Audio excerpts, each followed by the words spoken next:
Este caso tornou-se um dos mais controversos e complexos na história das agências de aplicação da lei do estado de Iowa. Inicialmente, o incidente foi classificado como legítima defesa, mas quanto mais os investigadores cavavam, mais questões surgiam. A investigação era como um labirinto, onde atrás de cada curva surgiam novas perspectivas inesperadas. Os investigadores encontraram numerosos possíveis envolvidos que pareciam ter desaparecido sem deixar rastros significativos. Cada nova pista promissora acabava em um beco sem saída. O tempo passou sem que se obtivesse clareza. Pelo contrário, com os anos surgiram dúvidas sobre a substância básica do caso. Surgiu a suspeita de que o fundamento das investigações poderia estar construído sobre a areia de depoimentos não confiáveis e suposições falsas. No final dos anos 90, a família Roberts mudou-se da agitada Chicago para a pequena cidade de Early, em Iowa. Tracy e Michael, um jovem casal, rapidamente se integraram à comunidade local. Ela era americana nata, ele era da Austrália. Para ambos não era o primeiro casamento. Tracy tinha um filho de um relacionamento anterior. Michael era considerado um verdadeiro gênio da computação e desenvolveu seu negócio de TI de casa. Sua cabeça transbordava de ideias que ele queria realizar. Tracy, por outro lado, era a alma de qualquer grupo, uma dona de casa alegre e sociável que amava esportes e sempre parecia perfeita. Sua história de amor começou na internet e se transformou em um romance apaixonado. Menos de 3 semanas após seu primeiro encontro, eles se casaram. Logo depois se tornaram pais de um filho e uma filha. Vista de fora, parecia reinar uma harmonia perfeita na família. Muitos admiravam a determinação de Michael. Especialmente sua vizinha Mona, uma corretora de imóveis, estava impressionada com isso. Eles conduziram com sucesso vários negócios lucrativos, e Mona estava disposta a fazer qualquer coisa para continuar a colaboração. A simpatia parecia ser mútua. Um dia, Mona confiou a Michael os problemas de seu filho Dustin, de 20 anos. O jovem era muito reservado e não encontrava seu lugar na vida, mudando constantemente de emprego. Michael mostrou compaixão e ofereceu-se para tomar o jovem sob sua proteção e desenvolver seu potencial. Mona concordou alegremente. Ele começou a instruir Dustin nas sutilezas de seu negócio, levou-o de férias e até à igreja, apoiando-o de todas as maneiras possíveis. Aos olhos dos outros, Michael era considerado uma pessoa bondosa, agradável e prestativa.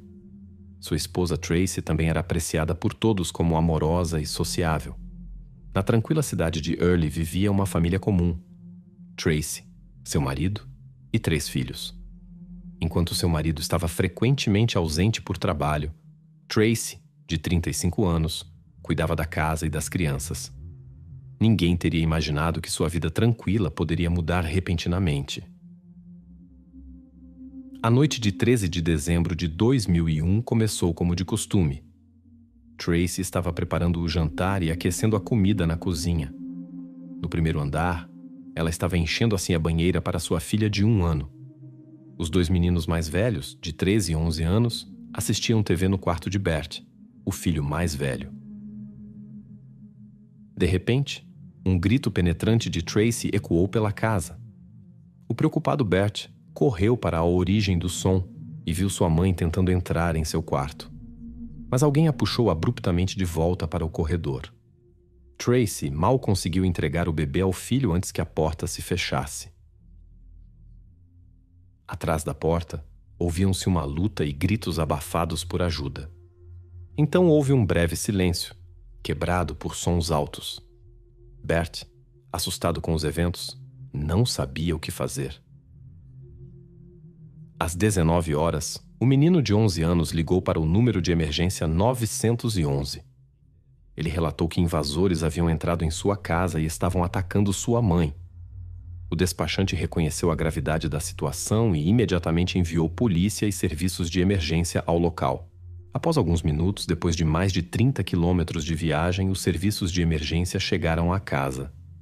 Encontraram as crianças chorando e Tracy assustada em frente à casa. A mulher apontou para as escadas e gritou que havia alguém lá em cima. No entanto, por protocolo, os paramédicos não podiam entrar na casa até que a polícia garantisse a segurança. Descobriu-se que Tracy havia conseguido se defender contra os visitantes indesejados. Como resultado do incidente, um deles foi ferido, enquanto o outro fugiu.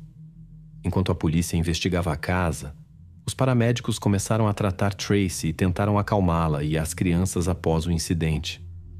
Os policiais que chegaram foram ao primeiro andar, onde encontraram um jovem inconsciente. Não havia mais ninguém na casa. Tracy tinha dificuldade severa para respirar. Por isso, os paramédicos a levaram imediatamente para a instalação médica mais próxima.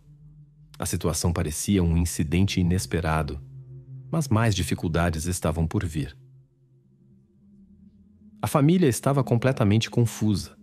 Havia muitas perguntas que ninguém podia responder. Os investigadores iniciaram as investigações para desvendar este complexo emaranhado de eventos. O incidente abalou a tranquila cidade de Early, onde viviam apenas 500 pessoas e onde nada semelhante havia acontecido antes. Durante o interrogatório, o filho de 11 anos da vítima relatou ter visto alguém bloqueando o caminho de sua mãe para o quarto das crianças e puxando-a violentamente. O menino, inicialmente paralisado, decidiu defender a si mesmo e as outras crianças caso sua mãe não conseguisse. Ele pegou um taco de beisebol e se preparou para a autodefesa.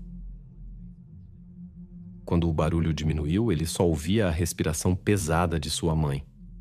Após algum tempo, a criança ouviu as vozes de 2 homens do lado de fora.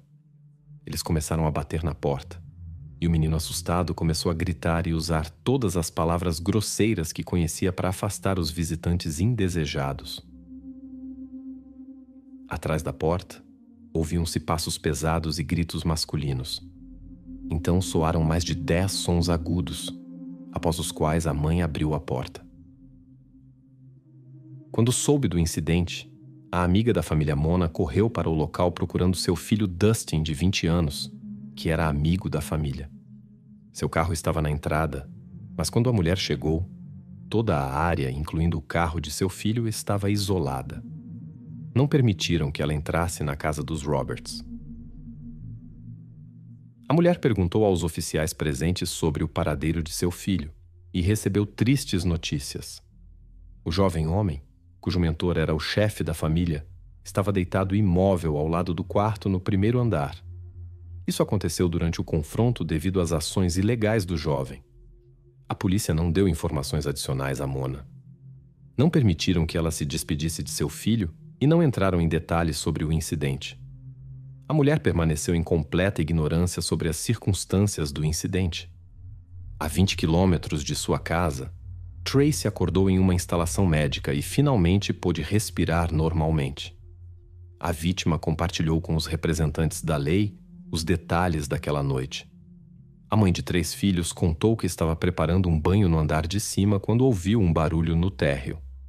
Pensando que seu marido havia voltado mais cedo de sua viagem de negócios, ela foi verificar, mas encontrou 2 estranhos.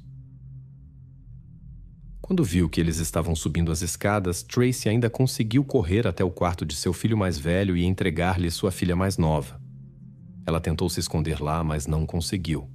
Foi arrastada para o corredor. Um dos invasores tentou sufocá-la. Tracy perdeu a consciência e, quando voltou a si, ouviu os gritos de Bert atrás da porta. Ela reconheceu sua chance de agir e correu para o armário de armas ao lado da cama no quarto principal. Os perseguidores a alcançaram, mas como por milagre, a mulher ainda conseguiu abrir o cofre, pegar o objeto de autodefesa e usá-lo. Tracy não conseguia ver os invasores por causa da fumaça após o uso da arma, mas ouviu alguém fugindo da casa. Como resultado, um dos jovens estava inconsciente. O outro havia desaparecido. Quando ouviu as vozes assustadas das crianças, a mulher foi até o quarto de seu filho. Quando abriu a porta, ela mal conseguiu desviar do taco de beisebol de seu filho, que tentava se defender. Felizmente, as crianças estavam bem. Quando a fumaça no quarto se dissipou, Tracy viu Dustin, de 20 anos, deitado no chão, consciente. Segundo seu depoimento, o jovem começou a se levantar e ela, em estado de choque e armada, ordenou que ele permanecesse onde estava. Ela gritou para ele não se mover, mas Dustin, o filho de sua amiga Mona, não obedeceu. Ele começou a se levantar e a se mover em sua direção. Temendo por sua segurança e pela vida das crianças, ela usou o objeto de autodefesa, após o que Dustin não se moveu mais. Do segundo invasor não foram encontrados rastros. Naquele dia, Dustin apareceu inesperadamente na casa dos Roberts. Quando descobriu que o marido de Tracy não estava lá, não saiu da varanda por muito tempo e mostrou comportamento estranho. Tracy teve que pedir enfaticamente que ele fosse embora. Mais tarde, Tracy descreveu o segundo participante do incidente, um homem alto de cerca de 30 anos com cabelo escuro, cujo rosto ela não conseguiu reconhecer. Naquela noite, seu marido Michael estava em viagem de negócios em Minneapolis. A situação parecia inexplicável. Por que Dustin, a quem Michael havia dado apoio, estava em sua casa junto com um desconhecido? Tracy estava muito preocupada, pois sabia que o segundo participante do incidente ainda não havia sido encontrado. Ela tinha medo de voltar para casa e ficar sozinha. A polícia não conseguiu encontrar o segundo homem por muito tempo, pois só tinha uma descrição vaga de Tracy. Os investigadores examinaram o círculo social de Dustin para descobrir quem poderia ter estado com ele na casa dos Roberts. Muitos admiravam as ações de Tracy e a consideravam uma heroína. Sua história ganhou atenção nacional. Tracy deu várias entrevistas. Diante das câmeras, ela e Michael deram as mãos e ela disse calmamente: "Eu fiz o que precisava fazer para proteger minha família." O público a aplaudiu. Muitos consideravam suas ações justificadas. Tracy provou sua coragem ao proteger não apenas a si mesma, mas também as crianças. Comparavam-na a uma mãe ursa protegendo seus filhotes. Tracy se esforçava para manter a calma e cuidar de sua família. Ela esperava que as autoridades policiais logo encontrassem respostas para todas as perguntas e restaurassem o sentimento de segurança em sua casa. No entanto, os investigadores estavam acostumados a questionar todos os depoimentos. Eles começaram a analisar cuidadosamente todas as circunstâncias do incidente, pois a história da mulher que teve que se defender não parecia totalmente convincente. Quanto mais os oficiais mergulhavam nos arquivos do caso, mais questões surgiam. Apesar do amplo apoio público a Tracy, o ocorrido foi um verdadeiro choque para algumas pessoas. A mãe do jovem que estava no centro desses eventos passou pelo período mais difícil de sua vida. O acontecido literalmente partiu seu coração. Para ela, todos os detalhes do incidente relatados por Tracy pareciam sem sentido. A mãe pensava constantemente naquela noite fatídica e tentava entender o que realmente havia acontecido com seu filho. Nessa época, a mãe do jovem, Mona, dava entrevistas para jornalistas. Ela estava confusa com o incidente e não podia acreditar no que havia acontecido. Dustin não era agressivo, pelo contrário. Era um bom rapaz, disse Mona. Ele nunca mostrou hostilidade em relação aos outros e não tinha problemas com a lei. Não havia sinais de que ele pudesse se comportar agressivamente em relação à família Roberts. No entanto, Dustin tinha dificuldades de adaptação social e até visitava um psicólogo junto com sua mãe. Era difícil para ele fazer amigos na escola. Seus colegas frequentemente zombavam dele e não o convidavam para festas. Mona levou seu filho a vários especialistas, mas todos eles fizeram diagnósticos diferentes e não puderam dizer nada concreto sobre se isso poderia levar a comportamento descontrolado, porque o adolescente não conseguia lidar com suas emoções. Tracy confessou aos investigadores que sempre teve medo de Dustin. Ela se sentia desconfortável e insegura perto dele. mesmo na presença de seu marido. Ela tentava evitar encontros com o jovem e nunca concordava em deixá-lo sozinho com as crianças. A mulher estava convencida de que ele poderia prejudicá-los. Essas acusações chocaram Mona. Ela não tinha ideia de que sua amiga tinha tais dificuldades em lidar com seu filho. Para ela, parecia que tudo era muito diferente. Após examinar a cena do crime, os investigadores concluíram que não havia razões óbvias para o comportamento agressivo de Dustin, a menos que se tratasse de um enriquecimento material planejado. Na casa dos Roberts, muitos objetos de valor eram guardados. Por isso, Tracy suspeitava que os visitantes indesejados quisessem se enriquecer levando dinheiro, ou, por exemplo, algum dos equipamentos de colecionador de Michael. No entanto, as ações dos desconhecidos não se pareciam com uma tentativa de se apropriar de objetos de valor. Eles nem tocaram no dinheiro e nas joias que estavam expostos e não tentaram tirar as joias de Tracy quando ela perdeu a consciência. Em vez disso, atacaram-na diretamente, como se o uso da violência fosse seu verdadeiro objetivo. Ao fazer isso, eles não tentaram cometer ações ilegais. As investigações logo levaram a polícia a um possível motivo para este incidente. Tracy e seu marido relataram um incidente desagradável recente.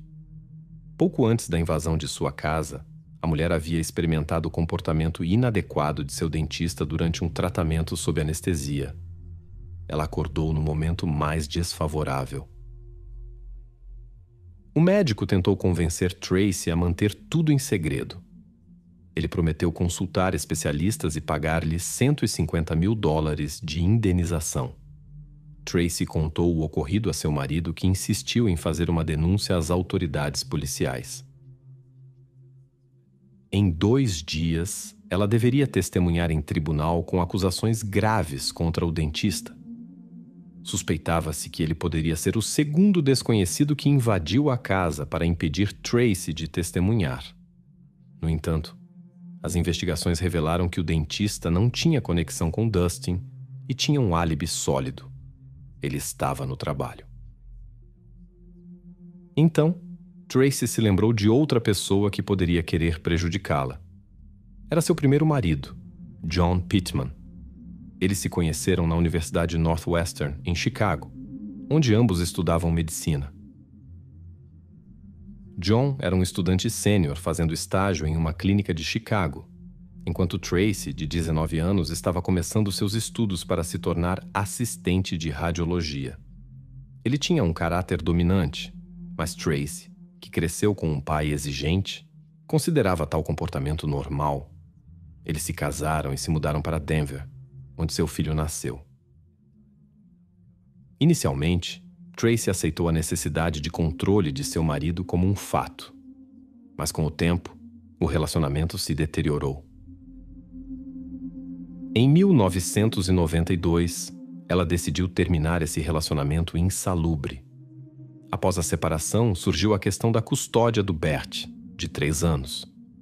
O menino compartilhou com sua mãe informações perturbadoras sobre o comportamento de seu pai. Começaram tensas audiências judiciais sobre a custódia.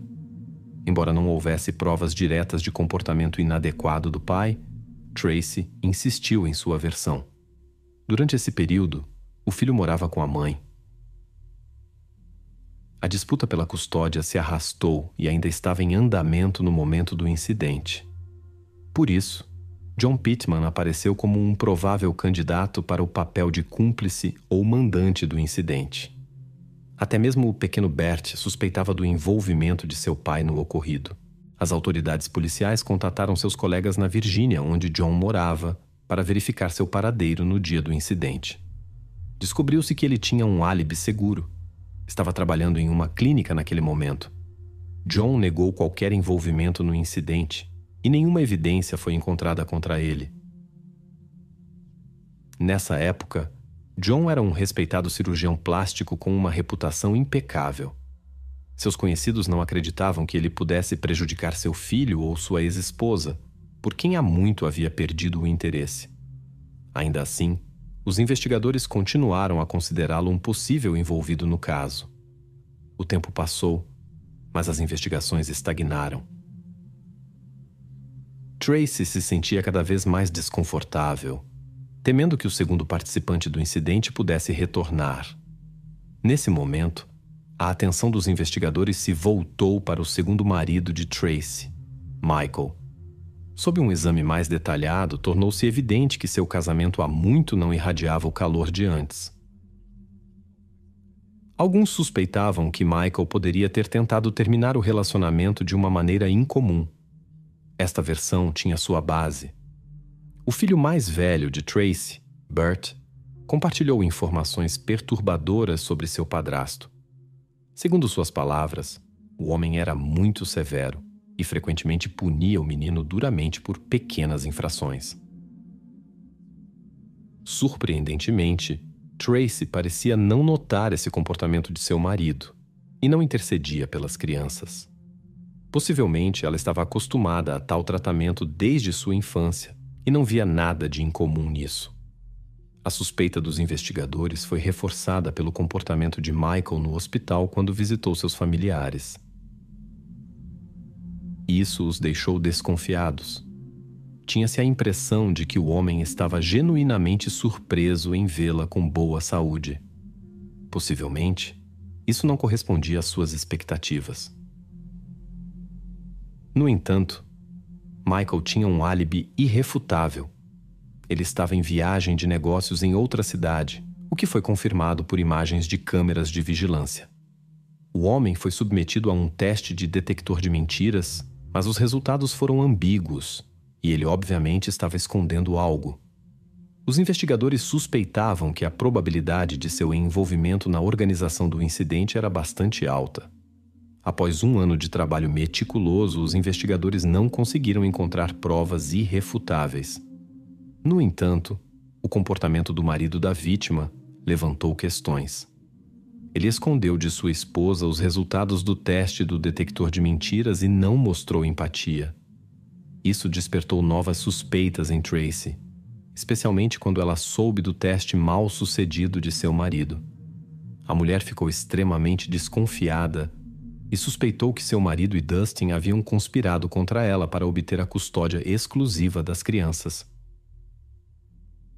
Tracy compartilhou seus temores com o xerife e mencionou as palavras de Michael durante o sono sobre uma conspiração.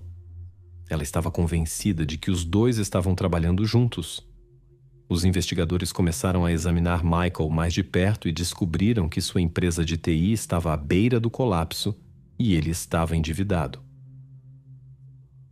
O casal tinha altas apólices de seguro, o que levou à suspeita de que o marido poderia ter recorrido a medidas extremas para resolver seus problemas financeiramente. Além disso, ele era amigo de Dustin e, teoricamente, poderia ter persuadido o jovem a ajudar. No entanto, estas eram apenas suspeitas sem provas concretas do envolvimento de Michael. Enquanto isso, o relacionamento do casal Roberts se deteriorou. Em 2004, 3 anos após o incidente, seu casamento foi dissolvido por iniciativa do marido. No entanto, as autoridades policiais ainda não tinham base para prender o suposto mandante. Após o divórcio, Tracy se mudou com as crianças para Omaha. Mudou de emprego e até mesmo seu nome. Ela se escondeu por medo de uma repetição dos eventos. Mona, mãe de Dustin, também se mudou com suas filhas para outra cidade. Mona estava emocionalmente exausta, mas jurou restaurar a reputação de seu filho. Ela pensava constantemente sobre o ocorrido e sobre as razões para o aparecimento de Dustin na casa de Tracy. A mãe se recusava a acreditar que seu filho pudesse prejudicar as pessoas que eram seus mentores. O jovem valorizava muito o relacionamento com esta família devido a seus problemas de socialização e era grato a Michael por seu apoio. Mona até planejava entrar com uma ação para responsabilizar Tracy e descobrir a verdade sobre aquela noite. Seus advogados iniciaram suas próprias investigações e notaram inconsistências nos depoimentos da vítima. Em uma versão, Tracy alegou ter reconhecido Dustin imediatamente. Em outra, disse que só descobriu sua identidade mais tarde. Ela também descreveu sua posição no momento do crime de maneira diferente. Devido a essas inconsistências, os advogados suspeitavam que a história de Tracy poderia não ser verdadeira. Na véspera de Natal, a mãe de Dustin saiu para fazer compras para os feriados. Ela ligou para casa para saber se seu filho tinha acordado, pois ele tinha um compromisso importante. A filha informou que Dustin já havia saído. Mona ficou feliz e pensou que era um bom sinal. Ele havia acordado por conta própria e ido cumprir suas obrigações. No entanto, mais tarde, o sobrinho de Mona a informou sobre um incidente na casa de seus conhecidos, Michael e Tracy. Mona foi imediatamente para lá e temeu o pior para o casal, mas não podia imaginar que algo tinha acontecido com seu filho. Ela se lembrou que Tracy havia convidado Dustin no dia anterior para ajudá-la com algo. Mona suspeitava que Tracy o havia atraído dessa maneira com más intenções. A mãe estava convencida de que Tracy estava escondendo algo. Mas ninguém ouviu Mona até que, após 7 anos, a equipe de investigação mudou. O caso foi reaberto, e os oficiais duvidavam da versão de Tracy de que ela havia heroicamente salvado seus filhos. Não havia sinais de entrada forçada ou tentativa de roubo de objetos de valor na casa. Como 2 pessoas poderiam ter invadido? Tudo indicava que o incidente ocorreu nas proximidades imediatas, e não foram encontradas evidências de um segundo perpetrador. Os novos investigadores decidiram falar com o primeiro marido de Tracy. Descobriu-se que ele não se parecia em nada com o monstro que Tracy havia descrito. O homem contou que ela era quem tinha ataques de raiva. Uma vez ela até apontou uma arma para ele para intimidá-lo. No final, ela danificou o teto, e o marido teve que chamar a polícia. No entanto, Tracy explicou como um acidente e escapou das consequências. Segundo o depoimento de John, era Tracy, não ele, quem se comportava agressivamente e era infiel no casamento e desperdiçava seu dinheiro. Suas suspeitas o levaram a contratar um investigador particular que confirmou que, na ausência do marido, numerosos admiradores de Tracy deixavam a casa. Por fim, o homem entrou com pedido de divórcio, pois temia por sua segurança e não suportava mais seu comportamento. Ele se preocupava com seu filho, que crescia em uma atmosfera insalubre, e lutou pela custódia, o que enfureceu Tracy. Apesar de suas tentativas de voltar o filho contra o pai, ela não tinha provas de abuso por parte do ex-marido. Ela entendeu que as chances do ex-marido de obter a custódia eram maiores, e possivelmente isso a levou a ações desesperadas para difamar John. A história com o dentista, que foi acusado de comportamento inadequado, tomou um rumo inesperado. Descobriu-se que ele realmente tinha recebido atenção indesejada de uma paciente por muito tempo. O médico tinha provas, gravações das câmeras de vigilância na clínica. Curiosamente, quando Tracy soube disso, retirou sua queixa contra o dentista na véspera do incidente. Seu segundo marido, Michael, a quem ela acusou de comportamento agressivo após a separação, também refutou essas alegações em conversa com os investigadores. Ele, por sua vez, falou da infidelidade de sua esposa e de seu caráter difícil. Michael suportou a situação por causa das crianças, mas acabou se divorciando. Ele admitiu ter sido um pai rigoroso, mas negou qualquer acusação de agressão contra sua esposa e as crianças. Segundo suas palavras, Tracy incitava as crianças contra ele. Após o divórcio, o homem se mudou para a Califórnia e se concentrou em seus negócios, nos quais teve sucesso. Surgiu a impressão de que a mulher havia difamado todos ao seu redor, tentando se apresentar como vítima das ações dos homens em seu ambiente, mas a realidade se mostrou diferente. Os investigadores duvidavam da veracidade do relato de Tracy sobre os eventos de 13 de dezembro de 2001. Eles precisavam falar pessoalmente com ela. Mas a mãe de 3 filhos não só havia se mudado para outro estado e mudado seus dados. Ela mudava constantemente suas informações de contato. Enquanto os oficiais tentavam encontrar a mulher, Eles entrevistaram suas amigas próximas para entender os motivos. Uma das amigas deu pistas importantes. Sob pressão dos oficiais, ela contou que ajudou Tracy na limpeza da casa após o incidente. Quando Tracy lhe mostrou o local de onde supostamente se defendeu, o descrito parecia fisicamente impossível. Não estava claro como uma mulher comum poderia lidar com 2 homens em tal situação. Os policiais tiveram que reexaminar todas as evidências. Entre elas estava um computador antigo encontrado no carro de Dustin. Tracy o considerava a principal prova de uma tentativa de ganho material, já que o equipamento pertencia a seu marido. Mas não estava claro por que Dustin tinha levado exatamente isso, quando havia coisas mais valiosas e compactas na casa que eram mais fáceis de levar. Por exemplo, dinheiro e joias em lugares visíveis. No banco da frente do carro de Dustin, eles encontraram um caderno rosa com um plano do crime que supostamente foi escrito pouco antes do incidente. Nele, havia menção a uma missão contra Tracy Roberts, de seu primeiro marido John Pittman. Mas nas anotações havia muitos detalhes que o jovem não poderia saber antecipadamente. Parecia que Dustin havia escrito sob ditado ou coerção. A mãe de Dustin não reconheceu este caderno. Era rosa, mais como um caderno feminino, e Dustin não gostava dessa cor e nunca teria comprado um. Além disso, ele não mantinha diários de forma alguma. No caderno não havia outras anotações além do plano, como se tivesse sido comprado especialmente para isso. Surgiu a suspeita de que Tracy poderia ter dado este caderno ao jovem para encenar o incidente. Os investigadores reavaliaram sua posição sobre o incidente. Eles concluíram que o jovem, anteriormente visto como agressor, na verdade foi vítima de um engano. Ele era ingênuo e crédulo, o que Tracy explorou.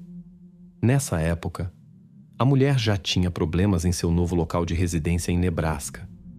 As autoridades locais suspeitavam que ela estava falsificando documentos e fornecendo informações falsas sobre si mesma. Isso levou a uma busca em seu apartamento. Após uma década, os investigadores conseguiram reconstruir a sequência dos eventos. Em 27 de julho de 2011, eles prenderam a mulher que anteriormente era considerada uma heroína que havia protegido seus filhos. Um papel-chave foi desempenhado pelos depoimentos da amiga de Tracy, que a ajudou na limpeza da casa. Ela sabia de um caderno com a suposta confissão de Dustin. Os investigadores descobriram que essas anotações foram feitas sob o ditado de Tracy. Não foram encontrados sinais de luta na casa. Os pequenos arranhões no pescoço de Tracy, como se descobriu, ela poderia ter causado a si mesma. O tipo de ferimentos em Dustin não correspondia à descrição de Tracy. A alegação de que ele tentou se levantar parecia implausível. Tais ferimentos eram incompatíveis com a vida. Os especialistas, após examinar as fotos da cena do crime, concluíram que Tracy se defendeu de cima para baixo quando o jovem já estava no chão. Isso contradizia a versão de legítima defesa de Tracy. Ela usou a ferramenta quando ele já estava imobilizado. Mesmo assim, a defesa insistia que Tracy estava protegendo seus filhos. Era uma história convincente, destinada a impressionar o júri. Os advogados alegavam que a maioria das evidências era circunstancial. A principal testemunha de defesa deveria ser Bear, o filho mais velho da acusada. Ele relatou ter ouvido vozes masculinas atrás da porta e visto alguém arrastando sua mãe. Segundo o adolescente, o perpetrador também o intimidou. Mais tarde, ele supostamente viu o jovem ferido tentando se levantar. No entanto, a credibilidade desses depoimentos era duvidosa. De acordo com os relatos originais de Tracy, a porta do quarto das crianças estava fechada naquele momento, e seu filho não poderia ter visto isso. Por isso, o promotor presumiu que essas memórias foram implantadas pela mãe. O promotor alegou que a acusada decidiu eliminar Dustin para acusar seus maridos, obter a custódia exclusiva das crianças e o controle total sobre as finanças. Nisso, eles viram a principal razão para o incidente. Na opinião da promotoria, naquele dia, Tracy forçou Dustin sob pressão a fazer anotações em um caderno, após o que o inevitável aconteceu. Depois, ela deixou marcas leves em si mesma e colocou o caderno e o computador no carro dele. Até o perito médico confirmou que ela não poderia ter perdido a consciência com tais ferimentos, o que também levantou questões. Após um longo exame dos arquivos do caso, o júri considerou Tracy Roberts culpada. A mulher foi condenada à prisão perpétua, sem possibilidade de liberdade condicional. Durante o anúncio da sentença, Tracy caiu em lágrimas no tribunal. Mas ninguém acreditou em suas lágrimas, que na realidade nem existiam. A mulher estava mais uma vez atuando. Bert foi o mais afetado por esses eventos. Ele estava convencido de que sua mãe havia salvado a vida de todos os seus filhos naquela noite fria e estava injustamente presa. Ele a visita e a apoia até hoje. O segundo marido de Tracy, após alguns anos com a permissão das autoridades de tutela, buscou seus filhos e retornou com sua nova esposa para sua terra natal, a Austrália. Tracy continua insistindo em sua inocência. Ela cumpre sua pena na penitenciária feminina Mitchell Valley, no estado de Iowa. Esta história conta sobre um casal incomum, o jovem americano Joe e a bela russa Olga. Sua união parecia ser a personificação do sonho americano. Beleza, riqueza e amor se uniram. Logo após o casamento, os recém-casados decidiram fazer uma viagem romântica às Ilhas Virgens. Mas, como frequentemente acontece, por trás da prosperidade exterior podem se esconder reviravoltas inesperadas do destino. Os recém-casados não suspeitavam que sua felicidade sem nuvens não duraria para sempre. Um relógio invisível já havia começado a marcar 107 dias. Exatamente esse tempo foi concedido a este casal para uma existência despreocupada. Em Wilmington, no estado de Delaware, vivia a família Connell. Os pais tinham 3 filhos. O mais velho John, o do meio Joseph e a mais nova Kelly. A infância dos irmãos era barulhenta, com frequentes discussões por pequenas coisas. Mas a vida trouxe suas correções. Os pais se separaram, o que foi um teste difícil para todos. As crianças ficaram com a mãe, que depois encontrou um novo companheiro. Ele se tornou praticamente um segundo pai para as crianças. A família se estabeleceu em um bairro próspero e não tinha dificuldades financeiras. Quando ficaram mais velhos, as crianças se aproximaram e encontraram uma linguagem comum. Joseph, ou simplesmente Joe, como seus próximos o chamavam, cresceu e se tornou um jovem determinado. Em assuntos comerciais mostrava-se meticuloso e responsável, mas na vida era a alma da festa. Joe sabia criar uma atmosfera alegre e facilmente encontrava uma linguagem comum com as pessoas. A vida profissional de Joseph foi bem-sucedida. Junto com seu melhor amigo Christopher, eles possuíam uma oficina mecânica e uma loja. Os sócios desenvolveram seu negócio com entusiasmo e investiram toda a sua força nele. Nesta época, Joseph conheceu Olga pela internet, uma jovem mulher da Rússia. Ambos tinham mais de 30 anos e experiências com relacionamentos fracassados no passado. Apesar da distância, rapidamente encontraram uma linguagem comum graças a personalidades semelhantes. Ambos eram pessoas vibrantes e amigáveis, apreciadas por seu ambiente.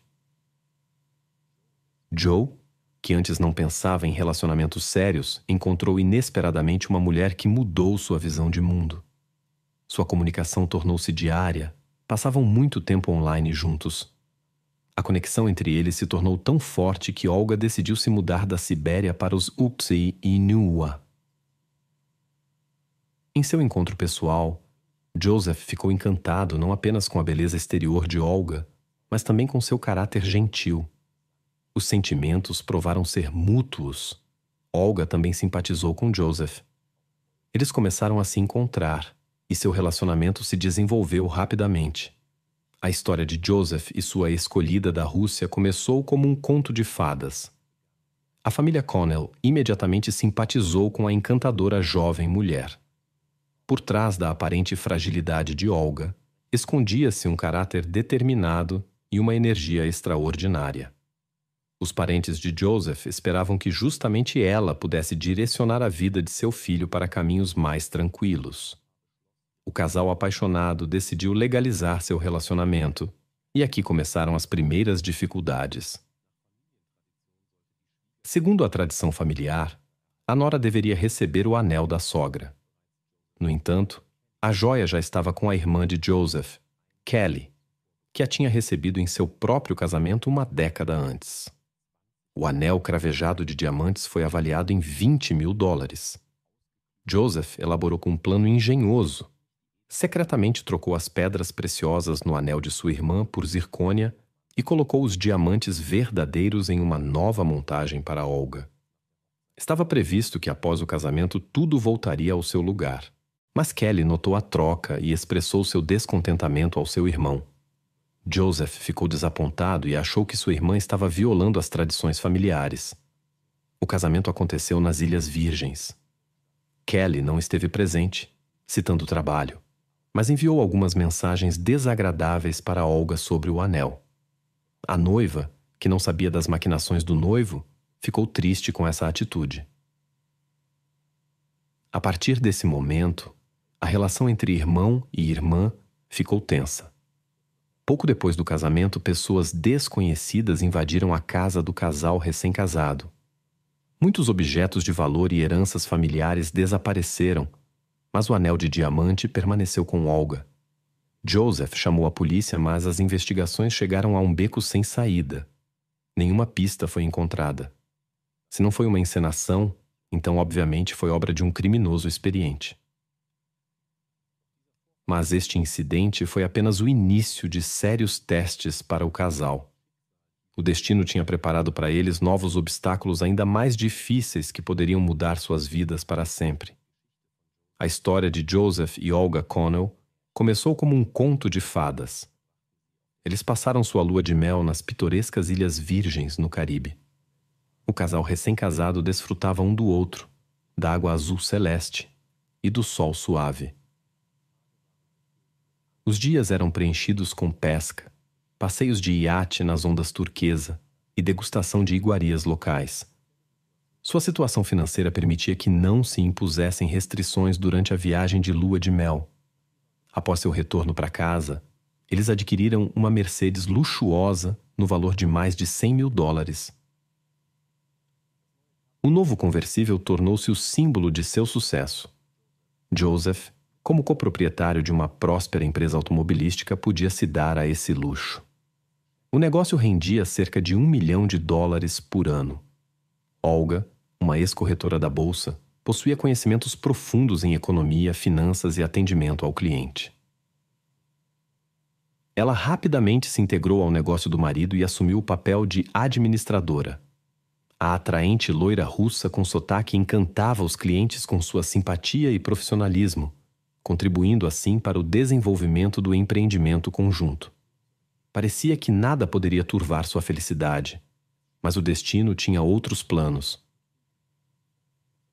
Em 23 de setembro de 2013, apenas 3 meses após o casamento, algo terrível aconteceu em sua casa em Wilmington. Por volta das 2 horas da madrugada, uma chamada alarmante chegou aos serviços de emergência. Uma testemunha relatou um incidente com uma mulher perto de um condomínio no complexo residencial Paladin Club. Os paramédicos chegaram ao local em minutos. Encontraram Olga em estado crítico e começaram imediatamente o atendimento. Apesar de todos os esforços, infelizmente a jovem mulher não pôde ser salva a caminho do hospital. Durante a investigação do local do crime, os investigadores também descobriram Joseph nas proximidades, que infelizmente já estava inconsciente e não respondia.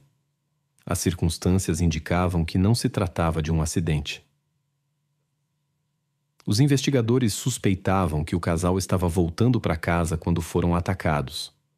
Os detetives relacionaram este incidente com um recente arrombamento em sua casa, que havia interrompido a vida feliz do casal.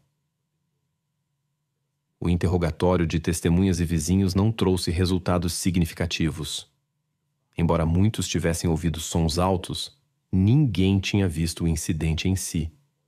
Alguns relataram duas vozes masculinas altas que discutiam pouco antes do incidente. Suspeitava-se que tinha ocorrido um conflito com desfecho trágico entre desconhecidos e o casal. Temporalmente, isso coincidiu com o retorno de Joseph e Olga de um bar, onde estavam celebrando o 39º aniversário de Olga. Na celebração, haviam se reunido o casal recém-casado, seus amigos e alguns familiares de Joe.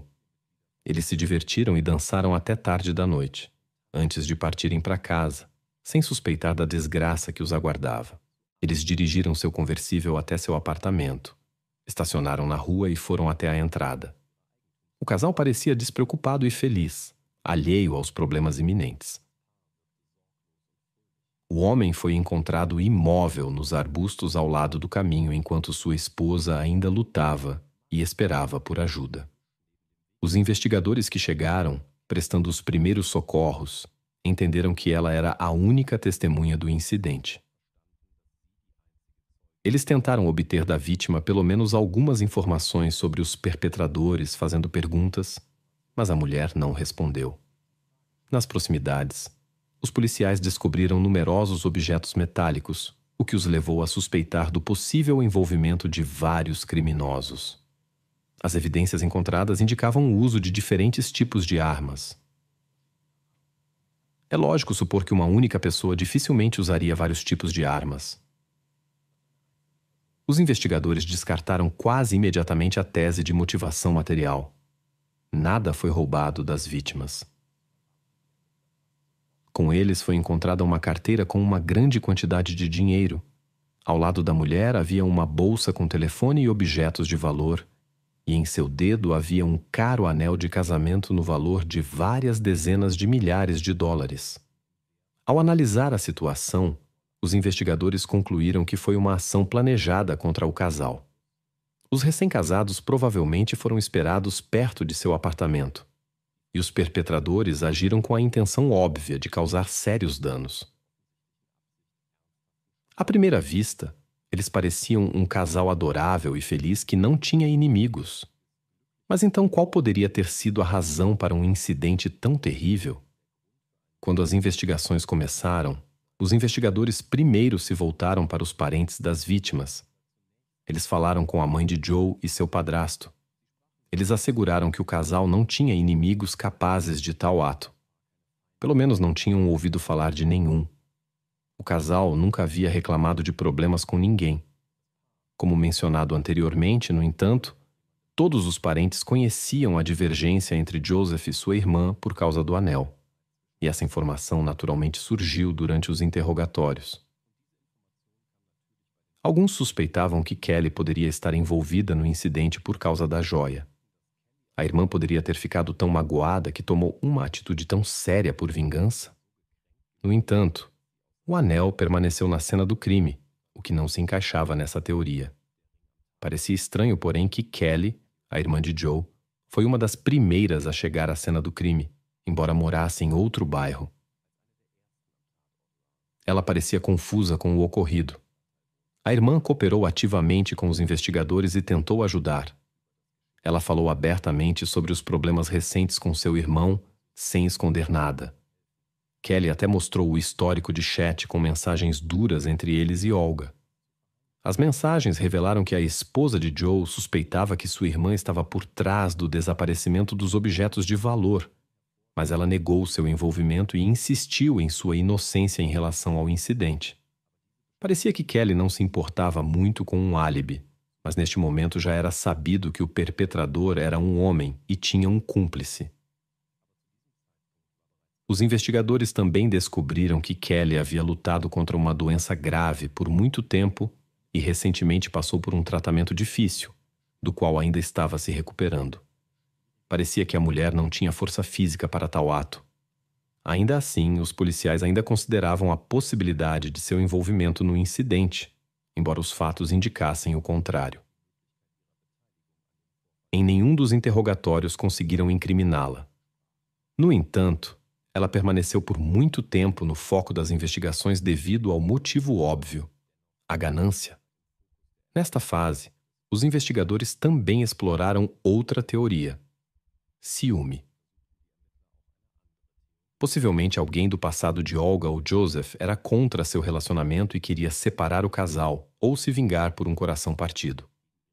As investigações continuaram e os investigadores decidiram verificar os relacionamentos anteriores do casal. No entanto, essa pista logo chegou a um beco sem saída. Olga não tinha relacionamentos próximos nos Elba, B, além de Joe. Era improvável que alguém atravessasse o oceano por causa de sentimentos antigos. Joe também mantinha boas relações com suas ex-namoradas, que já haviam formado suas próprias famílias e não se interessavam por sua vida. O caso provou ser mais complicado do que inicialmente se pensava. Os investigadores procuraram outras pistas e tentaram encontrar inimigos do casal. Mas ambos os cônjuges eram pessoas agradáveis que evitavam conflitos. Especial atenção foi dada a um anel que era motivo de desavenças entre Joe e sua irmã. Os investigadores suspeitavam que isso poderia ser um fator importante no caso. Eles falaram com o cunhado de Joseph, Garrett. Surgiu a suspeita de que ele poderia ter agido a pedido de Kelly devido à disputa pelo anel. No entanto, Garrett tinha um álibi irrefutável e confirmou a declaração de sua esposa de que ela estava descansando em casa após um tratamento médico no dia do incidente. Foi então que Garrett expressou a ideia de uma possível conexão do ocorrido com atividades ilegais. Ele duvidava da honestidade da renda de Joseph e suspeitava de seu envolvimento em negócios questionáveis. Esta versão foi confirmada. Descobriu-se que Joseph vendia preparados proibidos no submundo e obtinha rendimentos consideráveis. Alguns conhecidos suspeitavam do envolvimento do sócio de Joe, Chris Rivers, no incidente. Segundo um amigo próximo, Chris frequentemente falava negativamente sobre Joe e até uma vez o acusou de apropriação indevida de fundos. O motivo do conflito era que Joe vendia preparados proibidos através de sua loja conjunta, mas não compartilhava os rendimentos com Chris, que tinha dificuldades financeiras. Os investigadores foram até Chris, que era sócio de Joe há mais de 10 anos. Eles haviam construído o negócio juntos desde o início e superado muitas dificuldades. Mas em vez de um amigo enlutado, os policiais viram uma pessoa alegre, o que lhes pareceu estranho. Chris informou que havia planejado se encontrar com o casal em um bar naquela noite, mas se atrasou devido a negócios. Chris compartilhou informações de que circulavam muitos rumores sobre Olga, incluindo supostas conexões com certos círculos da Rússia. Isso poderia explicar o nível relativamente alto de renda da família. Chris apontou possível desonestidade de Joe e forneceu aos investigadores várias direções potenciais para a investigação. Apesar das dúvidas sobre a sinceridade de Chris, todas essas informações exigiam uma verificação minuciosa. Durante as investigações, foi descoberta uma certa conexão de Joseph com o lado obscuro da sociedade, o que vários de seus conhecidos confirmaram. Alguns anos antes de seu casamento, Joe foi preso por posse ilegal de uma arma. O incidente ocorreu perto de um bar. Uma briga eclodiu, e Joseph pegou um objeto para autodefesa de sua picape para intimidar os envolvidos no conflito. Ele não chegou ao bar, pois os policiais que chegavam o prenderam no estacionamento. Como resultado, ele foi condenado, e na prisão, o homem fez novos contatos, fazendo amizade com pessoas que lhe falaram sobre o comércio de esteroides. Após sua libertação, Joe não esqueceu seus novos amigos e começou a se envolver no negócio ilegal de venda de preparados esportivos. Além de seu negócio principal, ele se tornou uma figura bastante conhecida nessa área. No entanto, permaneceu incerto se isso poderia ter sido a razão do ocorrido, Se Joseph poderia ter interferido nos negócios de alguém nesse comércio obscuro, e se os supostos elementos criminosos russos que dividiam o negócio na América poderiam estar envolvidos nesse assunto. Os investigadores precisavam descobrir tudo isso. Na busca por possíveis organizadores ou cúmplices desse negócio obscuro, os investigadores encontraram um homem chamado Harry Cook. Ele trabalhava nesta cidade e aspirava a se tornar sócio de Joe no negócio de automóveis. Na época do incidente com os Connells, ele havia investido mais de $100 mil neste negócio, o que também poderia ser um motivo para ações indesejadas. Além disso, Harry morava perto dos Connells, mas tinha um álibi confiável para o período do incidente trágico, razão pela qual as investigações chegaram a um beco sem saída. Durante a comunicação contínua com o sócio Chris Rivers, os investigadores descobriram um detalhe interessante. O sócio repetidamente apontou momentos suspeitos sobre a desonestidade de seu amigo. Os investigadores verificaram os registros contábeis do negócio e descobriram que ele realmente estava sofrendo perdas significativas apesar da alta receita. No final, o negócio não ficou no vermelho, mas as despesas cresceram exponencialmente. Isso parecia muito suspeito. O dinheiro parecia estar desaparecendo. Tornou-se óbvio que alguém estava realizando manipulações financeiras, mas durante as investigações descobriu-se que o próprio Chris era responsável por isso. Durante a investigação de irregularidades financeiras, os investigadores fizeram uma descoberta inesperada. O sócio tinha uma dependência séria de substâncias fortes. Chris gastava somas enormes em seu vício prejudicial e seus próprios recursos não eram mais suficientes. Descobriu-se que ele estava desviando fundos do negócio e enganando seu melhor amigo. Essa informação levou as investigações a um novo suspeito principal com um possível motivo sério. Ficou conhecido que Chris havia perdido completamente o controle sobre sua dependência. Ele consumia grandes quantidades e parecia estar disposto a fazer qualquer coisa para conseguir a próxima dose. O sócio estava afundado em dívidas e se apropriava de dinheiro onde podia. Ultimamente, seus ataques paranoides estavam aumentando. Ele dizia que estava sendo perseguido e que alguém queria prejudicá-lo. Curiosamente, foram justamente as tentativas de Chris de encobrir rastros que chamaram a atenção da polícia.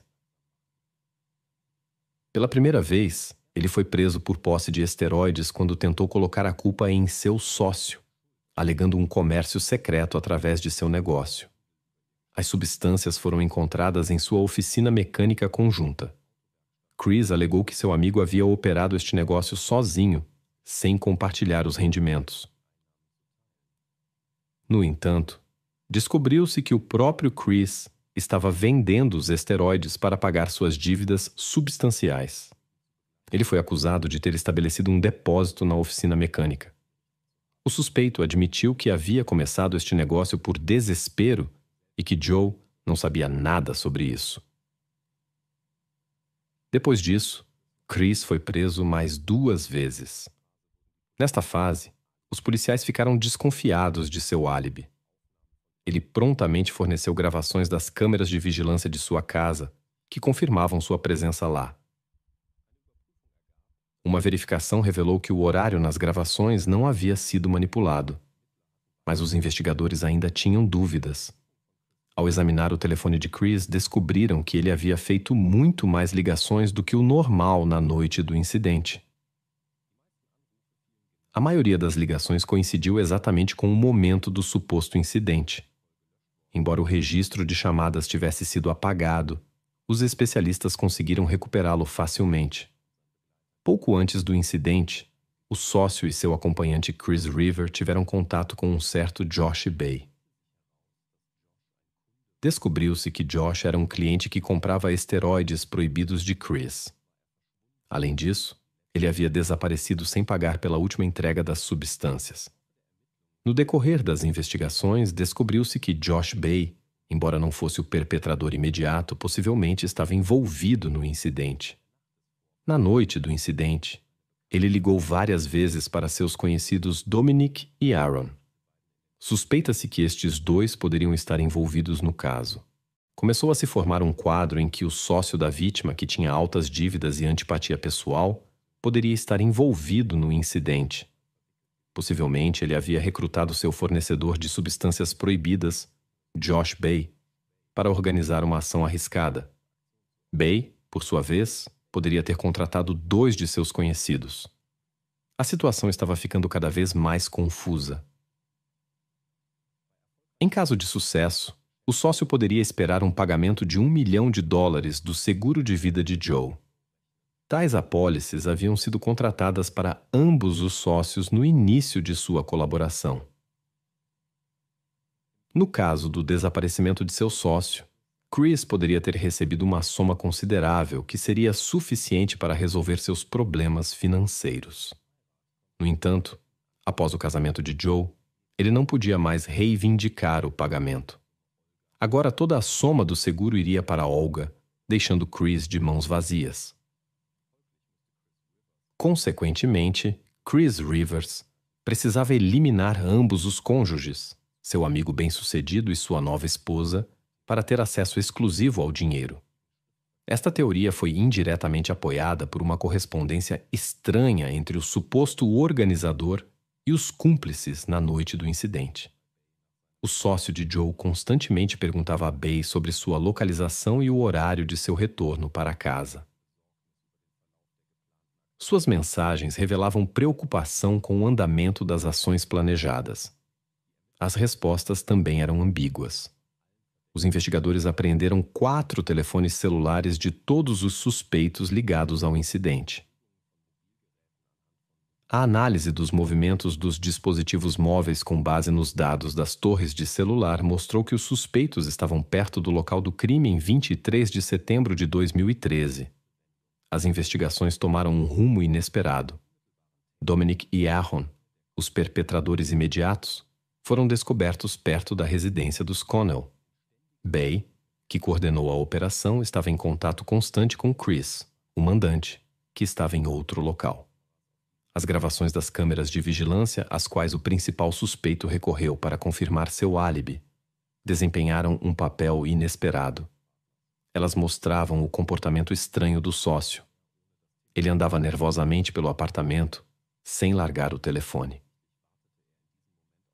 Obviamente, naquele momento ele estava esperando uma resposta do contratado e negociando com ele. Essas suspeitas logo foram confirmadas. Informações particularmente valiosas foram fornecidas pelo próprio Josh Bay, quando ele se entregou às autoridades durante o interrogatório e concordou em cooperar com os investigadores em troca de uma redução de pena. Segundo Bay, Chris realmente o encarregou de eliminar seu sócio da concessionária e sua esposa. Como pagamento, ele fez um adiantamento de $5 mil e prometeu pagar mais $60 mil após a conclusão do trabalho.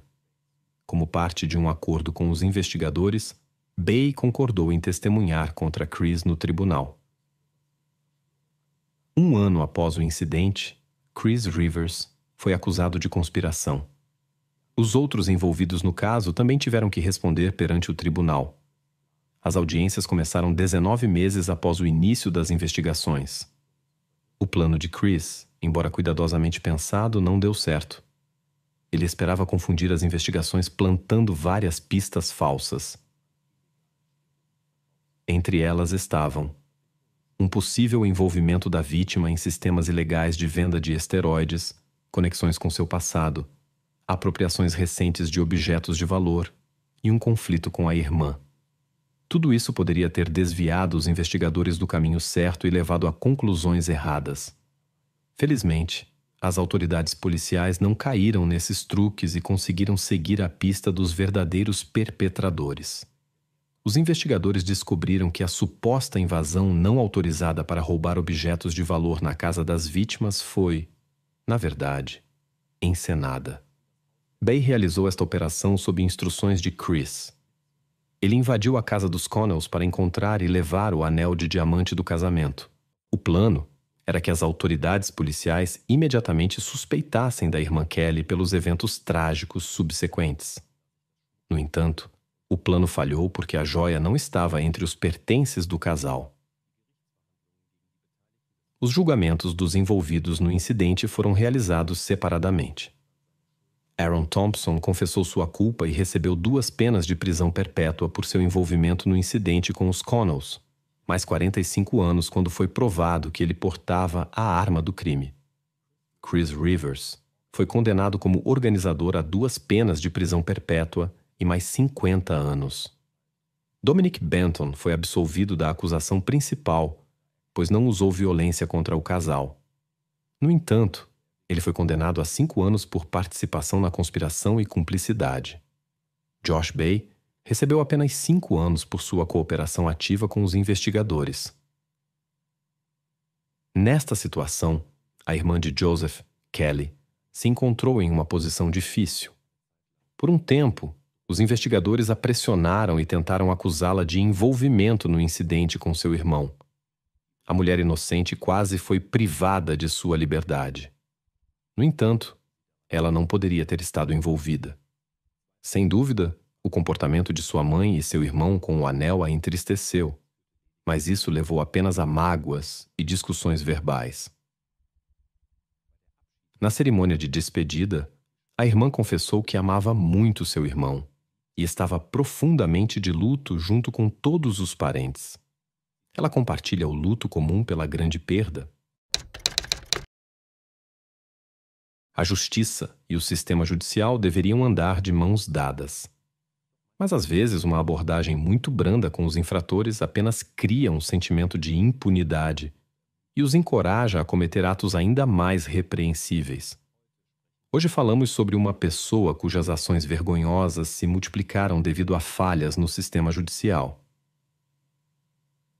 Em 2009, Amber Dubois morava em um bairro de San Diego, Califórnia.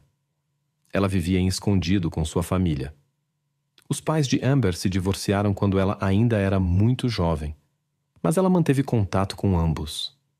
Mais tarde, sua mãe se casou com Dave Cave e Amber ganhou uma irmã mais nova chamada Allison. Amber se dava bem com seu padrasto e o considerava como um segundo pai. Amber se destacava por sua inteligência e amor pela leitura. Ela estava mais interessada em livros do que nas coisas típicas de sua idade. Relacionamentos românticos não a interessavam por enquanto. A jovem buscava conhecimento e frequentava cursos extras para estar à frente do programa escolar. Mas a maior paixão de Amber eram os animais. Ela lia sobre eles, visitava zoológicos e exposições. Ela registrava suas impressões em um diário. Esse amor se desenvolveu no sonho de se tornar bióloga marinha e estudar o comportamento dos animais.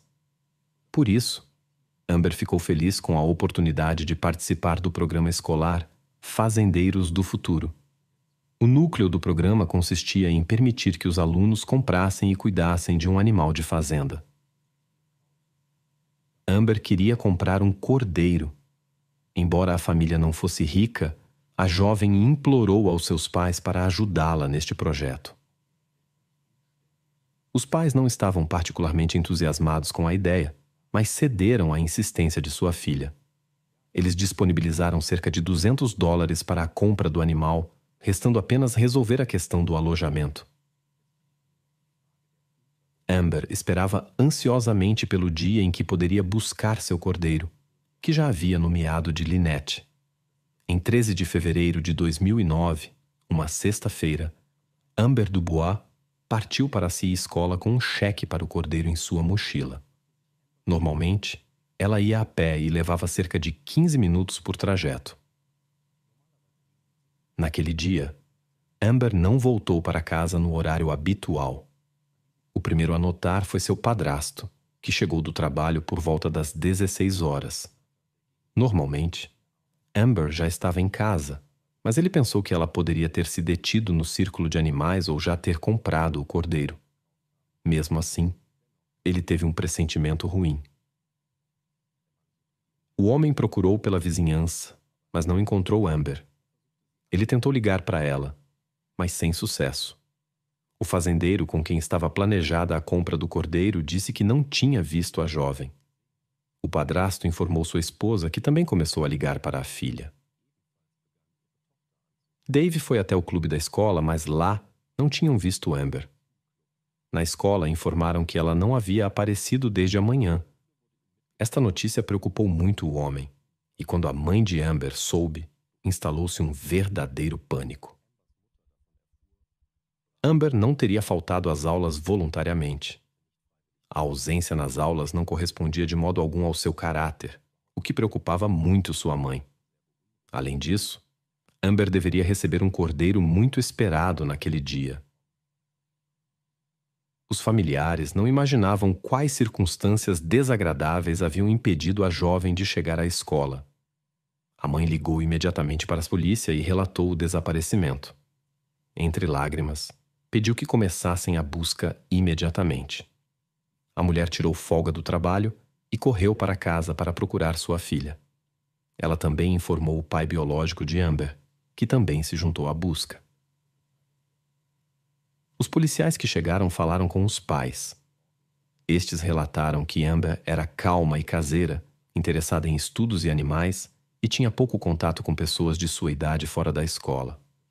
Os pais não acreditavam que ela tivesse saído por conta própria. Nunca tinha havido problemas com ela. Após examinar os pertences de Amber, os investigadores também descartaram a teoria de fuga. Todas as suas coisas e seu dinheiro haviam ficado em casa.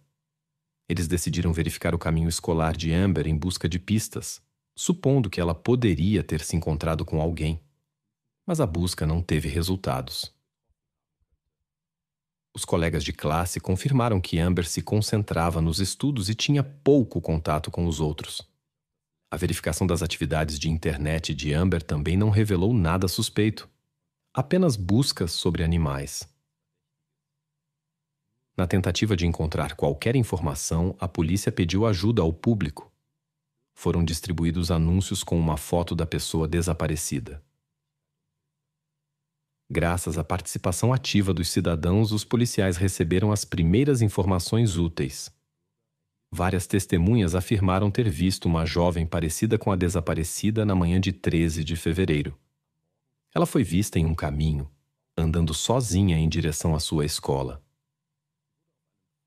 Logo se apresentou outra testemunha, uma conhecida da família que frequentemente levava a jovem Amber para a escola, pois seus filhos estudavam juntos. Naquela manhã fatídica, ela também viu Amber indo para a escola e quis oferecer uma carona. No entanto, quando estava na mesma altura que a jovem, notou que ela estava andando e conversando com um rapaz. A mulher não o reconheceu, mas decidiu não interromper a conversa e passou direto. Ela descreveu o rapaz como tendo pele escura e rosto redondo. Neste momento, esta era a única pista para os investigadores. Eles seguiram esta informação e tentaram estabelecer a identidade do rapaz, mas nenhum dos colegas de classe de Amber sabia quem ele era. Em seguida, os investigadores verificaram o telefone celular da desaparecida. Descobriu-se que o sinal ainda estava sendo detectado na área onde a jovem havia desaparecido. Isso significava que ela mesma ou outra pessoa estava tentando acessá-lo. No entanto, não foi possível determinar a localização exata e encontrar o telefone. Cães especialmente treinados foram usados na busca e conseguiram captar um rastro. Eles levaram os buscadores até a Escondido High School, depois ao longo da rodovia até a remota reserva indígena de Pala, onde o rastro se perdeu. A mãe afirmou que elas nunca tinham estado naquela área e Amber não teria ido para lá sozinha. Tudo isso indicava circunstâncias imprevistas. A notícia sobre o incidente com Amber se espalhou rapidamente pela região. Esta notícia já aparecia em todos os noticiários. Isso ajudou a reunir muitos grupos de voluntários que procuraram a polícia e ofereceram ajuda. Finalmente, o FBI se envolveu. Os agentes começaram a investigar moradores locais com antecedentes criminais. Eles realizaram mais de 500 entrevistas, mas não encontraram pistas. As autoridades policiais examinaram novamente a casa da desaparecida com meios especiais, mas não encontraram nada suspeito. Todas as câmeras de vigilância ao longo da possível rota também foram verificadas. Embora ela aparecesse em algumas gravações, em nenhuma delas havia o momento do desaparecimento. O tempo passou, mas os investigadores não tinham nada substancial. Os grupos de busca também não encontraram nada. De todas as informações coletadas, apenas um nome se destacava: Dave Cave, o padrasto, que era suspeito desde o início. A polícia investigou minuciosamente a vida familiar. Em geral, havia compreensão, mas o padrasto tinha algumas queixas. Ele achava que Amber deveria passar mais tempo com a família, embora ela preferisse a escola, clubes e o isolamento em seu quarto. O principal que alarmou a polícia foram as declarações confusas do padrasto sobre aquele dia. Ele inesperadamente não foi trabalhar. Foi ao treino. Voltou para casa. Saiu novamente. O padrasto visitou sua mãe e sua esposa no trabalho. Trouxe-lhe um presente incomum, pela primeira vez em sua vida em comum. Além disso, quando voltou para casa, não verificou a secretária eletrônica, o que era atípico para ele. Parecia que os pensamentos de Dave estavam distantes. Até sua esposa notou que ele estava se comportando de maneira incomum naquele dia. As autoridades policiais investigaram minuciosamente o passado do padrasto suspeito, mas não encontraram evidências contra ele. Finalmente, ele foi convidado à delegacia para verificações, incluindo um teste de detector de mentiras. O homem concordou. Dave passou em 8 testes de polígrafo com sucesso. Para o desgosto dos investigadores, ele passou em todos os testes perfeitamente. Depois disso, todas as suspeitas contra ele foram abandonadas. Meses se passaram, mas não havia novidades sobre Amber. A mulher estava atormentada por dúvidas sobre o possível envolvimento de seu novo marido no desaparecimento de sua filha. Finalmente, ela não aguentou mais. Pegou suas coisas e a filha mais nova, Allison, e deixou Dave. Ela temia pela segurança de sua segunda filha. A mãe tirou férias longas e não tirava os olhos de Allison. A mulher estava desesperada. Ela esperava que sua filha ainda estivesse viva, embora as chances fossem pequenas. A mãe estava pronta para recorrer a investigadores particulares, adestradores de cães, até mesmo a videntes. Ela não hesitou em viajar com Allison para o México quando uma testemunha relatou ter visto Amber lá. No país estrangeiro, ela percorreu as ruas com panfletos, questionando pessoas e espalhando informações sobre sua filha desaparecida. O pai biológico de Amber também estava consumido pela busca. Ele deixou seu trabalho e gastou todas as suas economias. Isso teve um forte impacto sobre ele, mas ele não desistiu. A história provocou uma enorme ressonância pública. Artigos foram escritos e documentários foram feitos sobre o misterioso desaparecimento de Amber. Toda a América estava agitada com este caso. Em 13 de fevereiro de 2010, no aniversário do desaparecimento de Amber, sua família organizou um evento em sua escola. O objetivo era arrecadar fundos para continuar a busca. A polícia apareceu lá e admitiu publicamente que não estava progredindo nas investigações. Amber ainda era considerada desaparecida. Neste momento, poucos ainda acreditavam em seu retorno. As pessoas apoiavam a mãe de Amber e estavam indignadas que o possível criminoso pudesse estar em liberdade. Algumas semanas depois, em 25 de fevereiro de 2010, Chelsea King desapareceu na pequena cidade de Poway, a 20 minutos de carro de escondido. Ela tinha um irmão mais novo chamado Tyler.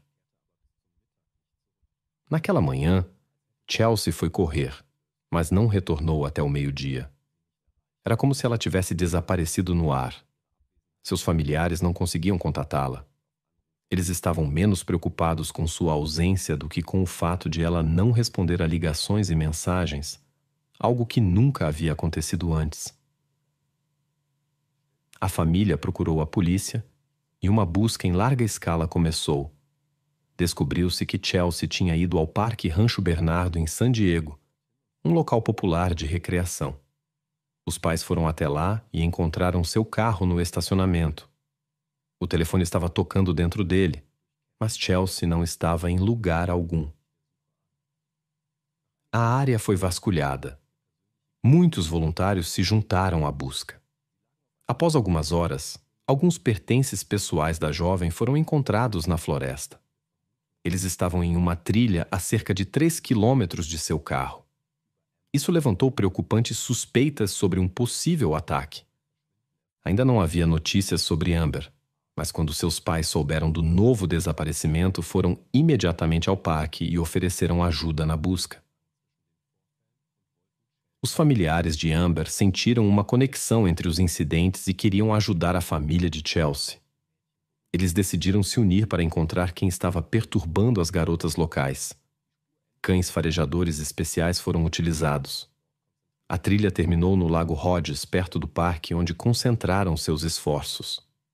Logo encontraram mais pertences da atleta: sua blusa e um tênis de corrida. Durante a busca, os investigadores verificaram a cronologia e relatórios atuais sobre meninas desaparecidas. Eles conheciam o caso Amber e procuravam por incidentes similares nos últimos anos. Descobriu-se que houve outro incidente alguns meses antes do desaparecimento de Chelsea. Em 22 de dezembro de 2009, Candice Moncaio estava correndo em sua rota habitual. Perto do local onde os pertences de Chelsea foram encontrados, Candice foi atacada por um desconhecido. Ele a jogou no chão e tentou segurá-la. A jovem reconheceu suas intenções e começou a lutar e gritar. Por um milagre, ela conseguiu se libertar e atingi-lo com força. O agressor ficou distraído com a dor, o que deu a Candice a chance de fugir. Ela imediatamente procurou a polícia e relatou o incidente. Quando Chelsea desapareceu, o caso de Candice ainda estava sendo investigado, mas não havia pistas.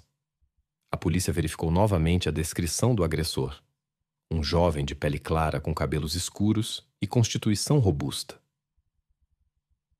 Enquanto isso, chegaram os resultados da análise dos pertences de Chelsea. 2 perfis de DNA foram encontrados. Um de Chelsea, o outro estranho. Foi imediatamente comparado com o banco de dados e houve uma correspondência. O proprietário era John Gardner, conhecido por seu comportamento perigoso. Ficou claro que ele estava envolvido no desaparecimento de Chelsea e os investigadores começaram a procurá-lo. Havia a possibilidade de que a pessoa procurada estivesse em cativeiro. O suspeito morava não muito longe da propriedade de Bernard. Ele foi preso em 28 de fevereiro de 2010. Inicialmente, todas as suas posses e objetos alugados foram verificados, mas nada foi encontrado. Após a prisão, o homem exigiu um advogado e se recusou a falar com os investigadores, o que dificultou a busca por Chelsea. Começaram a investigar o passado do suspeito para entender para onde ele poderia ter ido. John Albert Garner nasceu em 1979 na Califórnia. Sua infância foi difícil. A família se mudava frequentemente. O pai abusava de álcool e mostrava comportamento agressivo. A mãe de John relatou seus problemas psicológicos desde a infância. Ele foi tratado em uma clínica especializada e tomou muitos medicamentos, mas sem sucesso particular. Foi diagnosticado com transtorno bipolar e síndrome do déficit de atenção.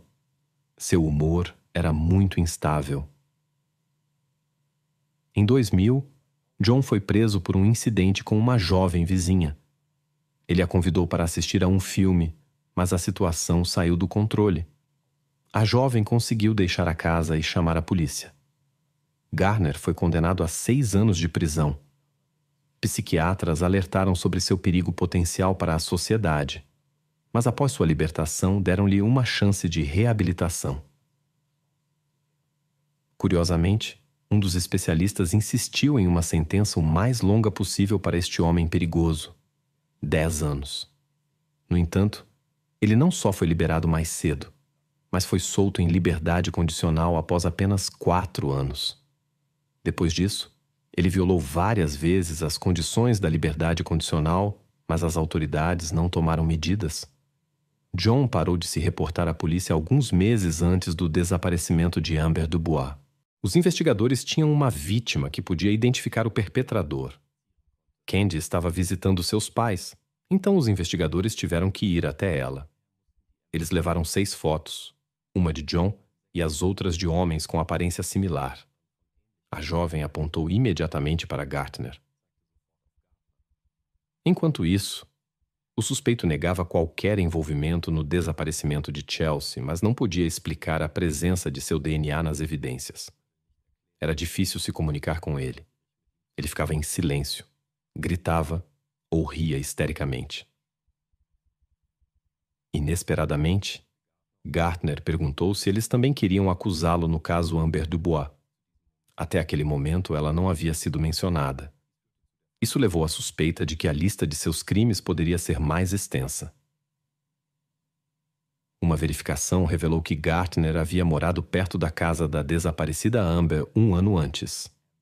Os investigadores não lhe disseram isso imediatamente, mas informaram o departamento que estava lidando com este caso. 5 dias após o início da busca, Chelsea King foi encontrada no Lago Hodges.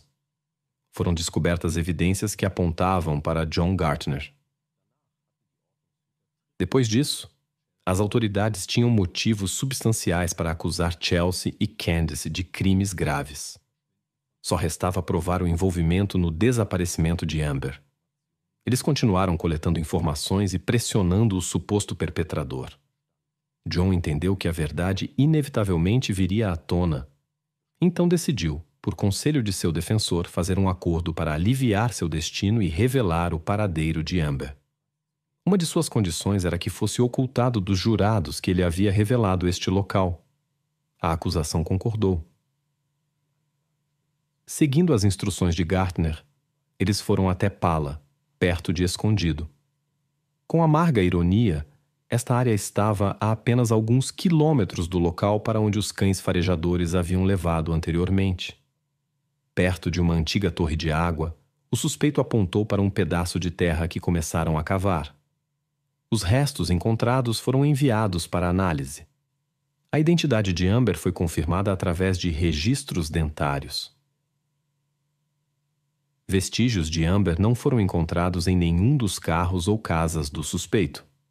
Devido ao acordo, a acusação não podia revelar que John havia indicado este local.